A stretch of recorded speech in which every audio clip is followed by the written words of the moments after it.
Hello बच्चों, कैसे हैं आप लोग। उम्मीद करते हैं आप सब बढ़िया होंगे। तो आज की क्लास में हम लोग डिस्कस करेंगे क्षेत्रफल सदिश। बच्चे सबसे पहले बात करेंगे तो लगाएंगे हेडिंग आप क्षेत्रफल सदिश।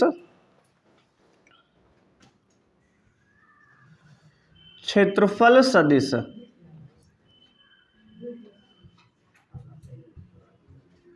देखो बच्चे, क्षेत्रफल सदिश क्या है, इसको कहते हैं इंग्लिश में एरिया वेक्टर। बच्चे क्या कहते हैं? Area vector. अब देखो, अगर आपको समझना है गॉस की प्रमेय या वैद्युत फ्लक्स तो आपको इन बातों को समझना पड़ेगा। क्षेत्रफल सदिश, जैसे अगर हम कह दें कि ये आपका एक्स एक्सिस है, ये वाई एक्सिस है और ये जेड एक्सिस है। बच्चे बात समझ रहे हो? ये एक्स है, ये वाई है, जेड है। त्रिविमीय ज्यामिति है ना। ये सबको समझ में आ रही बात यहाँ तक? अब देखो, अगर हम आपसे कहें कि ये जो है, इसमें जो है एक जो है ये लंबाई है और ये चौड़ाई है, एक्स वाई तल में एक क्षेत्र है, ये पूरा एक आयत है, इसको नाम बच्चे दिए ओ ए बी सी। तो अगर हम पूछें आपसे कि आयत ओ ए बी सी का क्षेत्रफल क्या होगा? आयत ओ ए बी सी का क्षेत्रफल, तो क्या बताओगे आप? बोलो बोलो भाई, ओ ए बी सी का क्षेत्रफल क्या होगा? अगर ये लंबाई है तो ये भी लंबाई है, ये चौड़ाई भी है तो ये भी है। अब बताओ आप, तो कहोगे आयत का क्षेत्रफल होता है सर जी लंबाई गुणे चौड़ाई, लंबाई गुणे चौड़ाई, ठीक है ना, यानी एल गुणे बी। अभी तक हमने यही पढ़ा था ना, लेकिन आज हम कह रहे हैं कि ये गलत बात है। बात समझ रहे हो? क्योंकि आज क्या पढ़ेंगे हम? क्षेत्रफल सदिश। मतलब आज से हम ये पढ़ रहे हैं कि क्षेत्रफल सदिश राशि है। हालांकि पहले भी था, क्षेत्रफल जो है पहले भी सदिश था, वेक्टर है ये। अभी आपने केवल मैग्नीट्यूड बताया है, मतलब ये स्केलर है। अभी इसमें डायरेक्शन आपको देना बाकी है, मतलब इसकी क्षेत्रफल जो है किस डायरेक्शन में है, किस दिशा में है। तो देखो, हम लोग एक बात और जानते हैं, अगर एक्स एक्सिस की डायरेक्शन में हमें एक यूनिट वेक्टर दिखाना होता है तो उसको हम दिखाते हैं आई कैप से। याद है आपको? अगर वाई एक्सिस की डायरेक्शन में हमें एक यूनिट वेक्टर दिखाना है तो कैसे दिखाते हैं? जे कैप से। और अगर हमें जेड कैप की डायरेक्शन में, मतलब जेड की डायरेक्शन में अगर एक इकाई सदिश दिखाना है तो के कैप से। याद है ना? ये सारी बातें पता है आपको, है ना? बचपन की बात है। चुप रखा, कहाँ घूम रहे हो यार? अब ध्यान देना, लंबाई गुणे चौड़ाई एल गुणे बी, समझ में आया ना? अब इसमें हम क्या लगाए? आई कैप की, जे कैप की, के कैप? कौन बताएगा इस बात को? बोलो भाई। तो कहोगे आप सर जी ये जो आयत है ना, ये किस एक्सिस पे है? एक्स वाई तल में है। एक्स वाई तल में है, इसका मतलब जेड एक्सिस में इसका क्षेत्रफल होगा, जेड में या फिर माइनस जेड में। तो इसका जवाब क्या होगा? बोलो, प्लस जेड में कि माइनस जेड में? प्लस जेड में एक लोग का जवाब आया है। और कोई बताना चाहेगा हमें इस बात को? दोनों में हो सकता है। चलो देखो भाई, समझो इस बात को, हम बता रहे हैं। आंसरों का दोनों तरफ ले सकते हो। कब ले सकते हो? तो इसका भी आंसर है साफ साफ कि जब दो विमीय आकृति हो, यानी 2D फिगर हो, 2 डायमेंशन।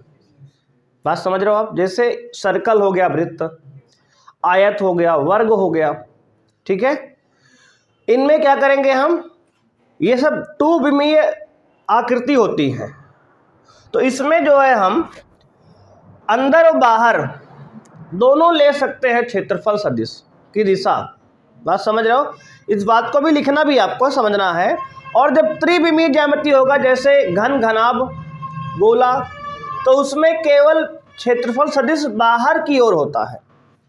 ऐसा क्यों होता है? तो भैया जो फिजिक्स बनाया है उसने ऐसा डिफाइन कर दिया है ना?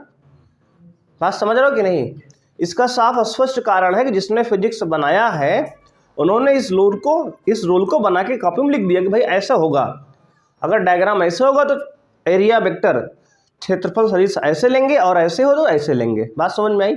मतलब अगर 2D होगा तो अंदर बाहर दोनों ले सकते हैं डायरेक्शन क्षेत्रफल की, और अगर 3D होगा तो डायरेक्शन कहाँ लेंगे? केवल बाहर लेंगे। बात क्लियर हो गई? तो यानी कि अगर हम यहाँ लिखें XY तल में हमारा एरिया है, मतलब अगर आयत है तो इसकी Z में डायरेक्शन होगी। देखो Z ये बाहर की तरफ है ना, देखो Z तो ऐसे है वास्तव में, ये बाहर की तरफ, तो इसका एरिया Z में है या फिर अंदर -Z होगा।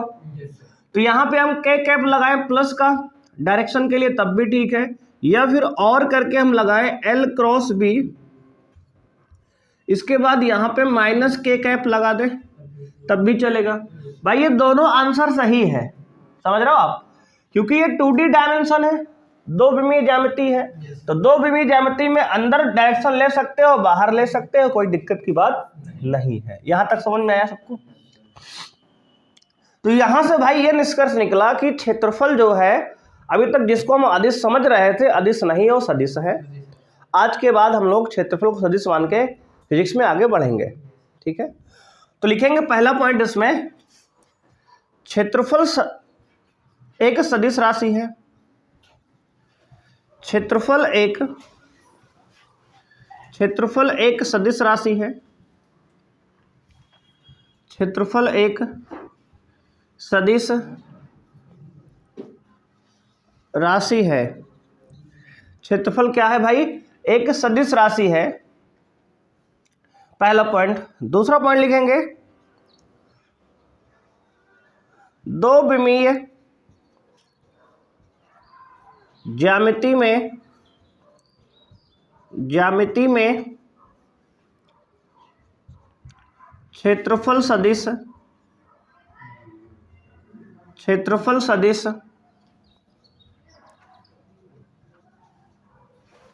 की दिशा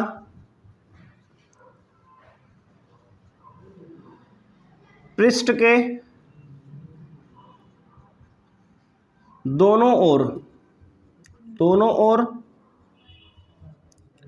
मतलब यह है कि अंदर या बाहर, अंदर से कोई बाहर ना जा सके। बात समझ रहे हो? अंदर या बाहर ले सकते हैं,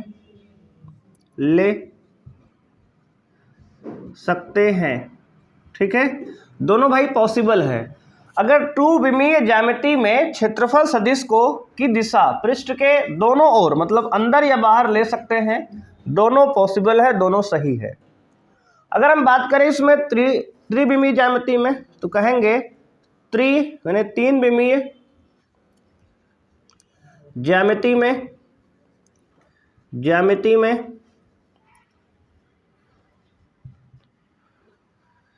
क्षेत्रफल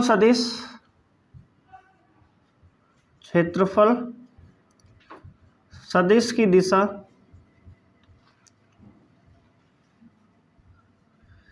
केवल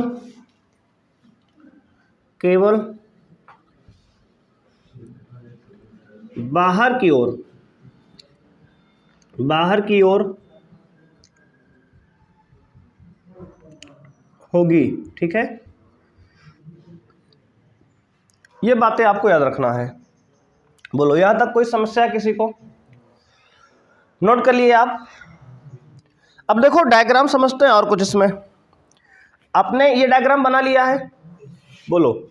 तो हमने कहा भाई अगर x और y में कोई आयत है तो इसका क्षेत्रफल लंबाई गुणे चौड़ाई तो ठीक है, लेकिन इसके अभी आपने परिमाण केवल लिखा है, डायरेक्शन कौन बताएगा? तो कहेंगे सर हम ही बता देंगे।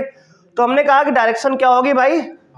बाहर की तरफ या फिर अंदर की तरफ। बाहर बोले तो प्लस में K कैप, अंदर बोले तो माइनस में K कैप। तो प्लस और माइनस K कैप दोनों चलेगा, इधर दोनों क्या है? मान्य है।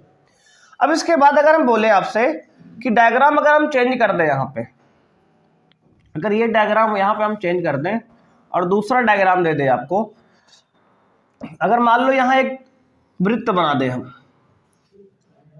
बात समझ रहे हो भाई? अगर एक वृत्त बना दें यहाँ YZ तल में, किसमें? YZ तल में, इसका त्रिज्या R है, तो इस वृत्त का क्षेत्रफल क्या होगा? वृत्त का क्षेत्रफल कौन बताएगा भाई हमें? तो वृत्त का क्षेत्रफल होगा, बहुत सही, पाई आर स्क्वायर, शाबाश। और डायरेक्शन क्या बोल रहे हो? आई कैप, बहुत सही, आई कैप भैया। क्यों? क्योंकि हमारा जो है पृष्ठ जो है वाई जेड तल में है, तो इसकी डायरेक्शन एक्स में जाएगी, है ना। वाई जेड में पृष्ठ है तो इसकी डायरेक्शन एक्स में जाएगी, तो एक्स में आई कैप लिखते हैं। या इसको ऐसे भी लिख सकते हैं क्या भाई? Pi R square minus I cap लिख सकते हैं। कोई समस्या? क्योंकि वृत्त भी क्या होता है? 2 डायमेंशन फिगर होता है, 2 विमीय ज्यामिति है ना। बात क्लियर हो रही है? क्यों जी, बोलो, कोई समस्या है किसी को? भाई देखो ये सारे रूल हैं आपके, है ना। 2D वाले को अंदर बाहर दोनों ले सकते हो, और 3D डायमेंशन में केवल बाहर लोगे। बात समझ में आ रही है? ये बना लो। चलो यहां तक पहले आप नोट कर लो, फिर आगे बढ़ते हैं हम लोग।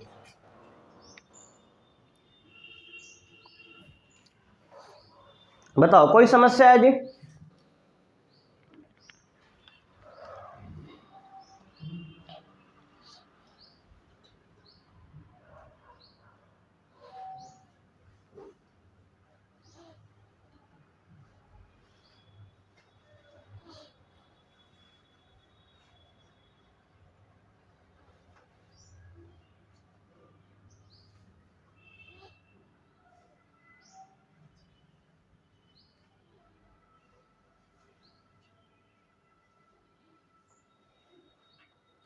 नोट कर लिए भाई? आगे बढ़ा जाए ना। अब देखो हमने कहा 2 डायमेंशन तो हमने दिखा दिया आपको आकृति, अब कुछ 3 डायमेंशन देख लेते हैं। चलो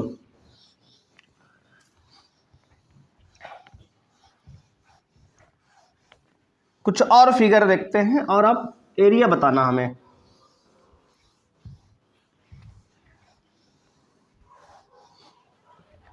देखो ध्यान देना भाई, अगला फिगर थर्ड फिगर देखेंगे। 2 देख लिया हमने, थर्ड डायग्राम आपका ये है। देखो ये जो है, इसमें जो है एक, मान लो ये वर्ग है भाई, ठीक है। एक वर्ग हमने, ये एक्स एक्सिस है हमारा, ये वाई एक्सिस है, और ये जेड एक्सिस है। ये हमारा रहा कोई वर्ग, ये भुजा ए है, ए है, ए है, ए है, ये ओरिजिन है, ये ए बी सी दे दिए। चलो ये एक वर्ग है, तो इसका हमें वर्ग का क्षेत्रफल निकालना है भाई। तो वर्ग का क्षेत्रफल भैया क्या होगा? बहुत सही, भुजा स्क्वायर। तो भुजा क्या है? ए, तो ए का स्क्वायर हो जाएगा, और साथ में जे कैप। देखो x और z में क्षेत्रफल है, तो इसका डायरेक्शन किस में होगी? y में होगी। y में है तो जे कैप लिखोगे, या फिर आप लिखोगे ए स्क्वायर माइनस जे कैप, दोनों चलेगा यहाँ।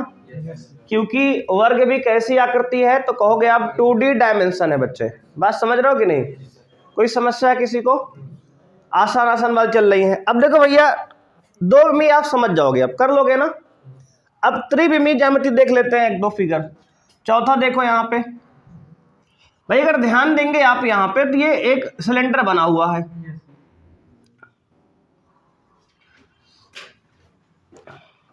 ये सिलेंडर है, त्रिज्या ये r है, इसकी ऊंचाई भाई ये h है, ये बेलन है, ठीक है। अब इस बेलन में अब आपका जो क्षेत्रफल सदिश होगा, ध्यान देना, ये जो क्षेत्रफल सदिश होगा, ये जो है पृष्ठ से देखो बाहर, इधर ले सकते हो आप डायरेक्शन, इधर ले सकते हो आप डायरेक्शन, इधर ले सकते हो आप डायरेक्शन, या फिर इधर ले सकते हो, इधर ले सकते हो, इधर ले सकते हो। क्या इसके अंदर डायरेक्शन आप पॉसिबल ले सकते हो? नहीं भाई, क्षेत्रफल सदिश की दिशा जो है अंदर की तरफ नहीं ले सकते। ये बेलन है, तो बेलन के बाहर की तरफ डायरेक्शन कहाँ होगी? बेलन से बाहर की तरफ होगी। बात समझ रहे हो आप? तो जब जब हमारा 3D फिगर आएगा, क्योंकि ये त्रिविमीय ज्यामिति है, 3 डायमेंशन होता है भाई बेलन हमारा, है ना, 3D फिगर है, तो जितने भी 3D फिगर हैं उनमें जो डायरेक्शन होगी क्षेत्रफल की, क्षेत्रफल सदिश की दिशा जो होगी वो हमेशा पृष्ठ से अभिलंबोत बाहर की तरफ बच्चे, पृष्ठ से अभिलंबोत बाहर की तरफ। बात समझ में आई? कहाँ लेंगे? पृष्ठ से अभिलंबोत कहाँ लेंगे? बाहर की तरफ लेंगे। बात समझ में आ गई? इस प्रकार आप डायग्राम यहां बना लोगे। बोलो कोई दिक्कत है? अब देखो अगर यहां सॉलिड है तो इसकी इस वाले एरिया की डायरेक्शन क्या होगी? नीचे की तरफ, और इस वाले की ऊपर की तरफ होगी। बात समझ रहे हो?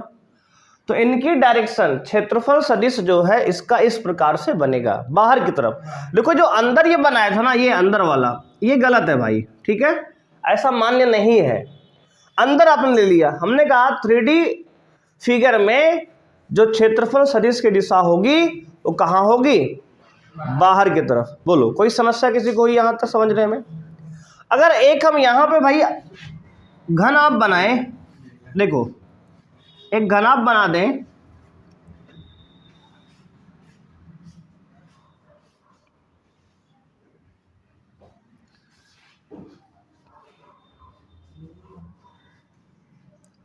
देखो भाई, तो इसमें दिशा आप कैसे लोगे? बाहर की तरफ। क्या अंदर अलाउ है ये वाली दिशा? भाई ये गलत है ना? क्षेत्रफल की दिशा जो है, देखो ये एक एरिया है ये वाला, इसकी दिशा नीचे की तरफ, बाहर की तरफ। ये वाले एरिया की दिशा क्या होगी? ये वाले की इधर बाहर की तरफ, है ना, अभिलंबवत। इसकी दिशा ये वाले पृष्ठ की बाहर की तरफ, है ना। तो हमेशा जो है जो 3D फिगर होंगे उन सब की डायरेक्शन जो होगी क्षेत्रफल सदिश की पृष्ठ से बाहर की तरफ होगी। बात क्लियर है यहाँ तक? कोई समस्या हुई यहाँ तक समझने में आपको?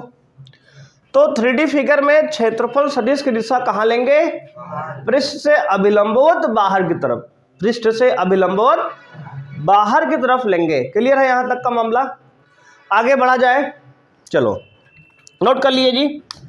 किसी कोई डाउट हो बताओ यहाँ तक जी समझने में? कोई समस्या है किसी को? क्यों ढक्कन हो? बोलो, कोई समस्या तो नहीं है ना? हाँ सर एक समस्या है, उसने बात नहीं किया आज। अबे वाली नहीं बताओ, है ना? इसमें बात समझ रहे हो? इसमें समझने में समझ रहे हो चचा? बस आगे बढ़ते हैं। अब क्या डालेंगे भाई? अब क्षेत्रफल सदिश हमने समझ लिया, अब इसके बाद डालेंगे वैद्युत फ्लक्स। वैद्युत फ्लक्स डालेंगे बच्चे, हेडिंग वैद्युत फ्लक्स समझेंगे। अब वैद्युत फ्लक्स,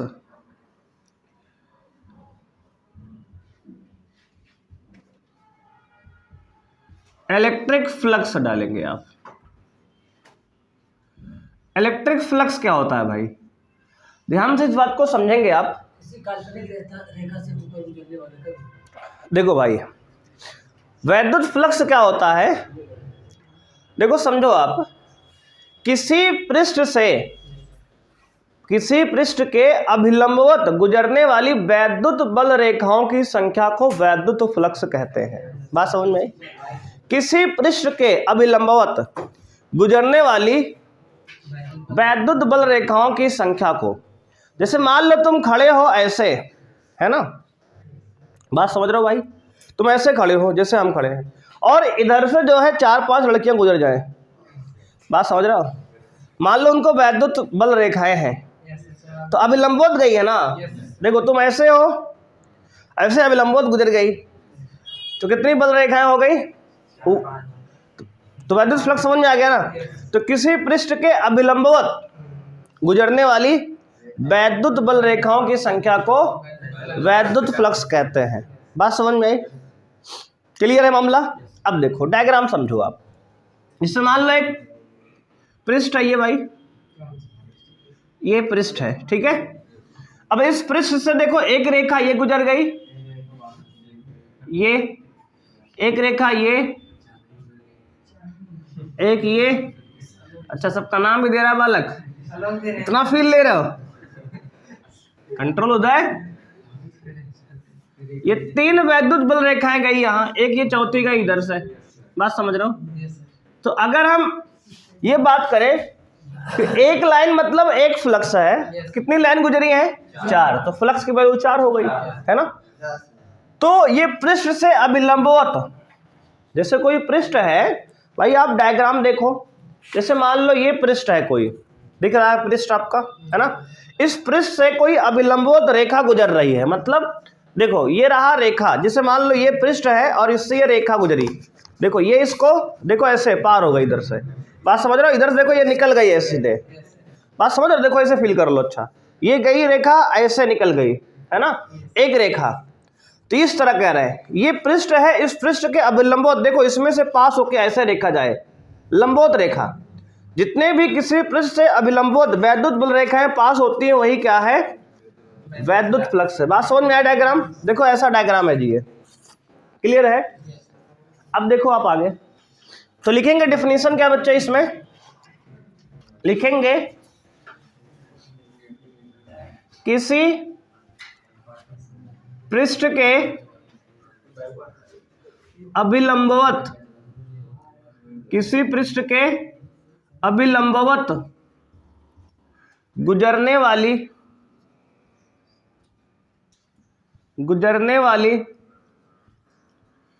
वैद्युत बल रेखाओं की संख्या को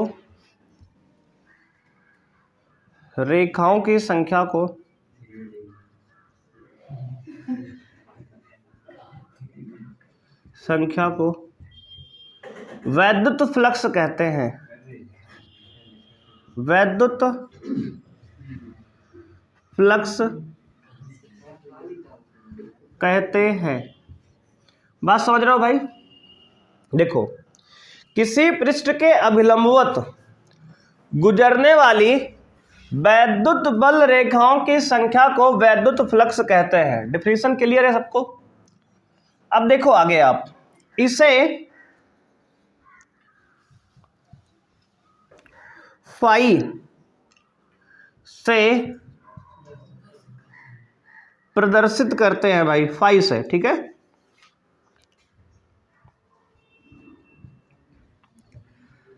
प्रदर्शित करते हैं, बोलो कोई दिक्कत है यहां तक आपको? इसे फाई से प्रदर्शित करते हैं। इसका भैया फॉर्मूला होता है फाई बराबर E vector dot A vector, E vector dot A vector. E क्या है? क्षेत्र, वैद्युत क्षेत्र है। ई क्या है बच्चे? ए जो है क्षेत्रफल है, सदिश है, ठीक है ना। ए क्या है? क्षेत्रफल सदिश है। देखो एरिया के ऊपर वेक्टर साइन लग गया, देखो अभी पीछे आपको पढ़ा गया है कि एरिया क्या है? वेक्टर राशि है ना, सदिश राशि है। अब देखो यहाँ पे, अब इसको हम अगर डॉट हटाएंगे तो बच्चे अपने फॉर्मूला पढ़ा है बचपन में, है ना, बचपन की बात है भाई, बोलना मत। Vector A dot vector B बराबर क्या होता है? तो कहोगे ए बी कॉस थीटा होता है ना। दो वेक्टर का डॉट प्रोडक्ट क्या होता है? कॉस थीटा होता है। तो इसका मतलब यहाँ फाई बराबर क्या होगा? ई ए कॉस थीटा, ई ए कॉस थीटा। किसी कोई दिक्कत है? बोलो भाई, कोई समस्या, कोई तकलीफ किसी को? जैसे फाई बराबर ई डॉट ए होता है फ्लक्स का फार्मूला, तो इसे डॉट हटाएंगे तो क्या आएगा? ई ए कॉस थीटा आएगा। थीटा क्या है बच्चे? एरिया वेक्टर और वैद्युत क्षेत्र के बीच का कोण है। अब इसको डायग्राम से आपको दिखाते हैं। अच्छा ये बताओ, आप ये वाला डायग्राम लिख लिए हो आप? चलो बना लिए हो ना। अब बच्चे देखो इसी डायग्राम में अगर हम ये बताएं, थोड़ा सा चेंज कर दें, है ना, थोड़ा सा चेंज कर दे अगर, बात समझ रहे हो? अब भाई देखो ये रहा आपका क्षेत्रफल, ये प्लेन है कोई। अब देखो ये क्षेत्रफल सदिश जो है बच्चे, ये वाला एरिया वेक्टर ये है, बात समझ रहे हो? अब देखो ध्यान से, अगर ये रहा हमारा वैद्युत क्षेत्र E, तो इनके बीच के जो एंगल है थीटा, इनके बीच का जो एंगल है थीटा, वही क्या है? कॉस थीटा है। बात समझ में आया? ई और ए के बीच का कोण है, ई और ए के बीच कोण है। तो फ्लक्स यहां से भाई क्या है, तो फ्लक्स यहां से फॉर्मूला है फाई बराबर ई ए कॉस थीटा, ई ए कॉस थीटा। बात क्लियर है? कोई समस्या इधर आपको? बोलो, कोई समस्या है? अब देखो आगे, तो फ्लक्स क्या हो गया, फाई बराबर ई ए कॉस थीटा। बोलो, कोई दिक्कत हुई यहां तक? अब बात करेंगे, देखो अच्छा बताओ, डॉट प्रोडक्ट से क्या आता है, अदिश की सदिश, अदिश आता है ना। इसका मतलब फ्लक्स कैसी राशि है, अदिश है, क्योंकि डॉट से हमें अदिश मिलता है, एक नंबर मिलता है, तो इसका मतलब फ्लक्स क्या हो गया, अदिश राशि। तो लिखेंगे फ्लक्स,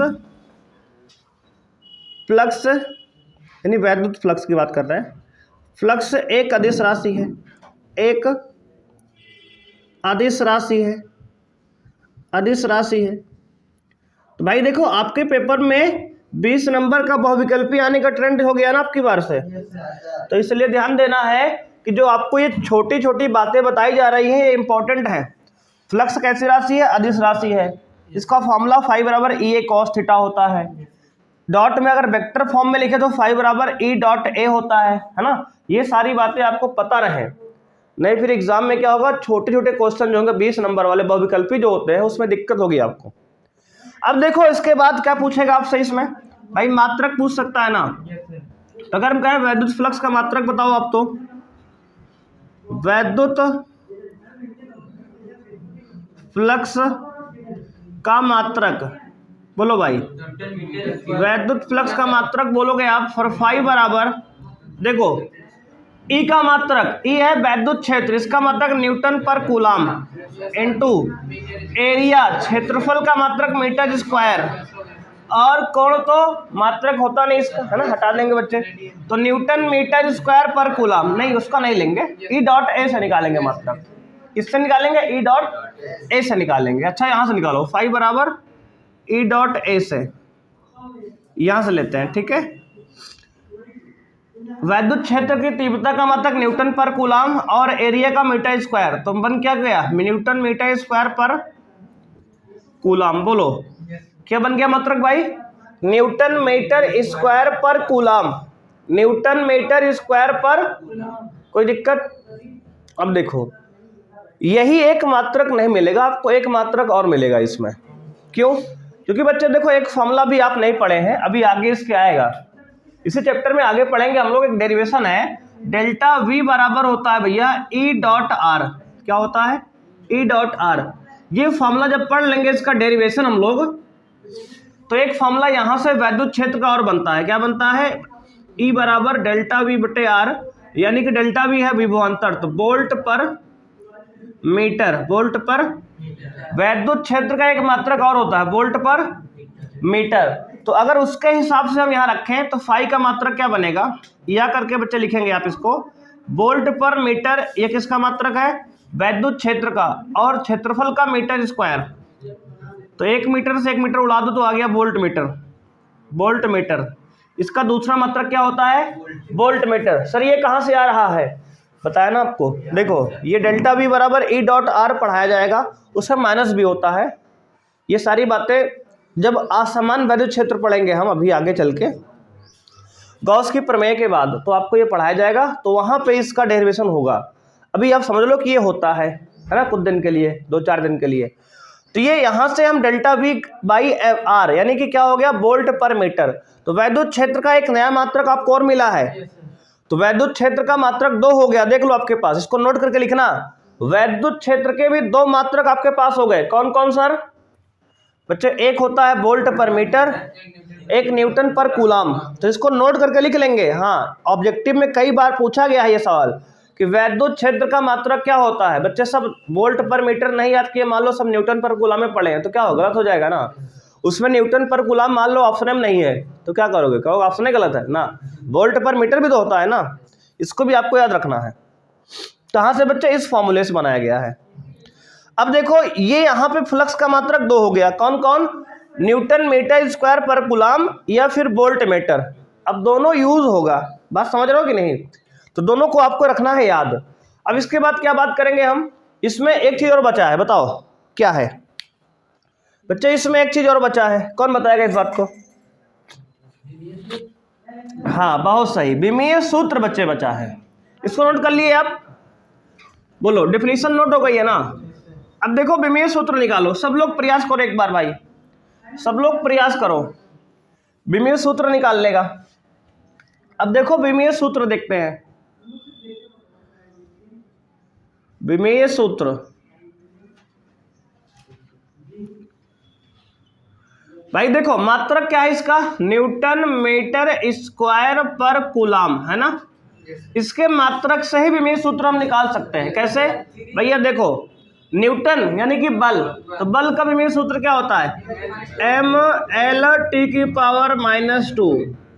ठीक है ना। देखो किसी राशि के मात्रक से उसका विमीय सूत्र निकाला जा सकता है।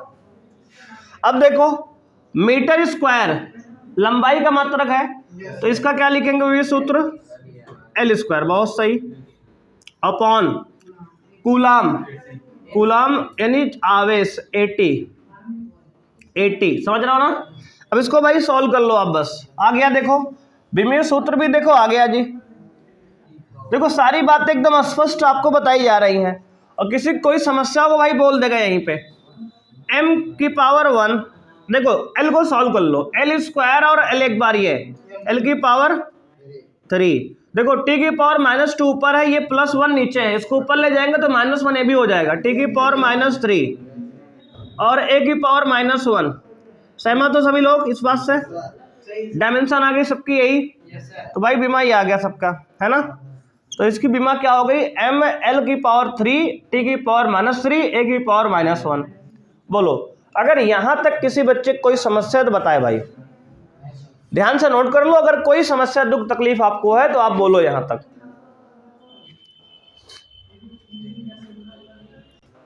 बच्चे सवाल है, पहला प्रश्न आप देखेंगे यहां पे, देखो बच्चे वैद्युत फ्लक्स पे पहला प्रश्न आपके सामने है। उसने कहा एक समान वैद्युत क्षेत्र E बराबर 2I + 3J - 4K वोल्ट पर मीटर में एक पृष्ठ का क्षेत्रफल वेक्टर A बराबर 8J कैप मीटर स्क्वायर है, वैद्युत फ्लक्स ज्ञात कीजिए। बच्चे देखो यहाँ पर वैद्युत क्षेत्र और क्षेत्रफल दोनों वेक्टर फॉर्म में दिया है ना, तो कौन सा फॉर्मूला लगाओगे, फाई बराबर vector E dot vector A, vector form में लिखोगे। वेक्टर E की वैल्यू क्या है, 2I cap + 3J cap -4K cap, समझ रहे हो बच्चे, और डॉट 8J कैप। भाई देखो अब हम लोग जानते हैं कि I का गुणा I में होता है, J का गुणा J में होता है, K गुणा K में होता है, तो इसमें भैया I तो है नहीं, तो इसको ऐसे लिख सकते हैं क्या भाई, 0I cap + 8J cap + 0K cap, जो नहीं है उसमें 0 लिख लो। तो I का गुणा I में होगा 2 × 0, I डॉट I 1 हो जाएगा, प्लस J का J में करोगे 8 त्रिक 24, J डॉट J क्या होगा 1 हो जाएगा, प्लस माइनस माइनस बच्चे देखो 4 × 0 और K डॉट K 1 होगा, तो बच्चे देखो ये 0 हो गया पूरा, इतना ये भी पूरा 0 हो गया, बचा कितना 24, और मात्रक वोल्ट मीटर, बच्चे क्या होगा वोल्ट मीटर, वोल्ट मीटर लिख दो, या फिर इसका मात्रक बच्चा लिख दो क्या, न्यूटन मीटर स्क्वायर पर कूलाम, दोनों ही चलेगा बच्चे, बात समझ रहे हो, दोनों ही यहाँ पर चलेगा, दोनों ही सही है। बोलो कोई दिक्कत किसी को यहाँ तक, नोट करो फिर बच्चे। सवाल नंबर 2 है, ध्यान देंगे आप, क्वेश्चन 2 है, इस पर दिया है, कह रहा है कि एक समान वैद्युत क्षेत्र 10 न्यूटन पर कूलाम में एक पृष्ठ का क्षेत्रफल बच्चे दिया है 0.5 मीटर पर स्क्वायर है, यदि वेक्टर E व वेक्टर A के बीच कोण 60 डिग्री है, यानी वैद्युत क्षेत्र और क्षेत्रफल सदिश के बीच कितना कोण है 60 डिग्री है, तो वैद्युत फ्लक्स का मान ज्ञात करो बच्चे। देखो फिगर बच्चे इस प्रकार बनेगा, देखो इस प्रकार से कोई पृष्ठ है जिसमें एरिया वेक्टर, क्षेत्रफल सदिश और वैद्युत क्षेत्र, इनके बीच का कोण कितना दिया है 60 डिग्री दिया है, तो फॉर्मूला क्या होगा बच्चे, फ्लक्स फाई बराबर होगा ई ए कॉस थीटा। बहुत सही बच्चे, ई का मान कितना है 10, ए का मान 0.5 इंटू कॉस 60। बच्चे देखो 10 गुणे 0.5 को 1/2 लिख सकते हैं, 0.5 को 1/2 लिख सकते हैं, इंटू कॉस 60 का मान 1/2। बच्चे हो गया 10/4। ये 10/4, 10 को 4 से बच्चे भाग करो कितना आएगा 2.5। वो मात्रक क्या होगा वोल्ट मीटर, क्या होगा वोल्ट मीटर या न्यूटन मीटर स्क्वायर पर कूलम। बात समझ में आया? बोलो कोई समस्या किसी को यहाँ तक है? बोलो बच्चे, क्लियर मामला यहाँ तक का? देखो आज की क्लास में बच्चे इतना ही करेंगे। अब देखो कल की क्लास में हम बात करेंगे गॉस की प्रमेय की, ठीक है? तो अब गॉस की प्रमेय हम लोग पढ़ेंगे इसके बाद कल की क्लास में। वहां पे हम फॉर्मूला आएगा फ्लक्स का फाई बराबर क्यू बाई एप्सिलॉन नॉट। देखो अभी हमने फ्लक्स को निकालने का एक तरीका ये सीखा है डिफिनीशन के अकॉर्डिंग। अब गॉस चचा आएंगे फ्लक्स को निकालने का अपना एक शॉर्टकट देंगे। वो कहेंगे अगर कोई भी क्लोज्ड फिगर है तो उसका flux Q upon epsilon not होगा, बस जितना उसके अंदर चार्ज है अपॉन एप्सिलॉन नॉट कर दो, बस डायरेक्ट फॉर्मूला आएगा उसका। तो उसका हम लोग डेरिवेशन कल पढ़ेंगे भाई, बात समझ रहे हो? तो आज के लिए इतना ही, मिलते हैं नेक्स्ट क्लास में बच्चे। थैंक यू, बाय, जय हिंद बच्चों।